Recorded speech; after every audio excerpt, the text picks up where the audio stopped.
ఏం చేస్తుంది ఏం చేస్తుంది సార్ ఆడు తగిలిండు మాకు శనేశ్వరుడు ఎవరు రేవంత్ రెడ్డి గారు తగిలిండు వీళ్ళు ఎమ్మెల్యే గారు బొంతలు కాపుకొని ఆడమనుకున్నా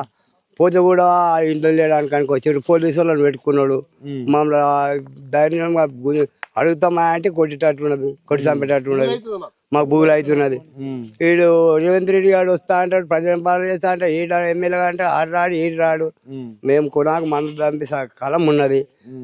మరి ఏం చేస్తాం పరిస్థితి ఇట్లున్నాయి సార్ నేను 2 బోర్లు వేసుకున్నా నీళ్లు చుట్టుంటే పైప్ లైన్ కలిపిన ట్రాన్స్ఫారం తీసుకున్నా భూమిని అంతా మంచిగా చేసుకున్నావు గుంతలు గోడకలు ఉంటే జేసీబీలు పెట్టి సాగు చేసిన నాకు ఉన్న కాడికి మొత్తం పోతున్నది ట్రాన్స్ఫారం కూడా అన్ననే పోతా అంత అన్ననే పోతున్నాయి ఇక నా 60-70 వేలు పెట్టుకొని ట్రాన్స్ఫారం తీసుకున్నా ఆ ట్రాన్స్ఫారం నుంచి కూడా 10 మంది బతుకుతారు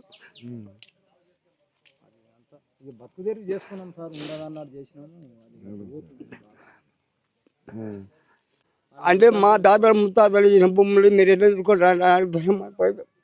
ఏడవకి ఈ వయసులో భూమి పోతుందంటే ఏడుపు బాధ ఆ కేజీఆర్ కాలం మొక్కాలే మా పిల్లలకి ఇంత కళ్యాణం రాజ్యం ఇచ్చిండు అన్ని ఇచ్చిండు దవాఖానలు ఇచ్చిండు ఇప్పుడు దవాఖానకు దిక్కు లేదు మాకు రూపాయి ఆ రూపాయి ఇస్తావు ఆ రూపాయి తింటాం మా వాళ్ళ మంది చచ్చిపోవాలి బతికేది అయితే అప్పుడు కానీ ఇప్పుడు మేము 2 ఏళ్ళ అర్థం దాకా మేము ఏమంటలేదు అప్పటికి మాత్రం ఇబ్బంది